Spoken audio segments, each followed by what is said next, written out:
المشروبات الروحية واللصاقة يلي حقها 100,000 يلي لازم تنحط على كل عبوة من المشروبات الروحية. أولا أنا ما بشرب ولا بحياتي شربت ولا بدي أشرب ولا لي مدمن ولا لي أي من هالقصص، لكن هذا الموضوع حقيقة لفت نظري لأني أنا شفت مثله بالسويد.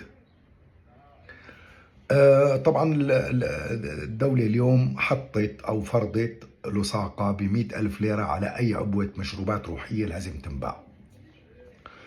هلأ باعتقادهم بتصور انه العالم مشان تخفف مشروب، بس للأسف هي التجربة صارت بالسويد بزمانها.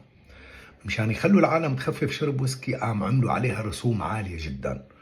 قامت العالم صارت تحرم اولادها من الاكل مشان تجيب الويسكي، لانه هدول مدمنين. وهذا الشيء اللي رح يصير هون. اليوم اذا في واحد بيشرب كل يوم قنينة بيرة بس، معناها هو عنده اخر الشهر 3 ملايين ليرة بس حق اللصاقة من عدا حق المشروب. وانتم بتعرفوا المدمن مدمن ما في حل يعني، الا اذا تعالج طبعا، بس هو مدمن بالنهاية.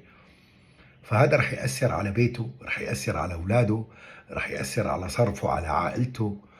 وانا بتصور يعني انا محتار، يعني اقول قيموها للوثاقة، يعني ما بعرف، لا تقيموها ما بعرف، بس هي النتائج رفع اسعار المشروبات الروحية عنا بسوريا.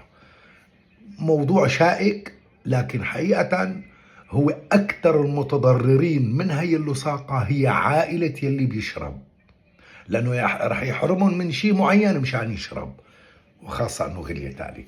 هذا هو الموضوع، وسامحونا موضوع يعني شائك. باي.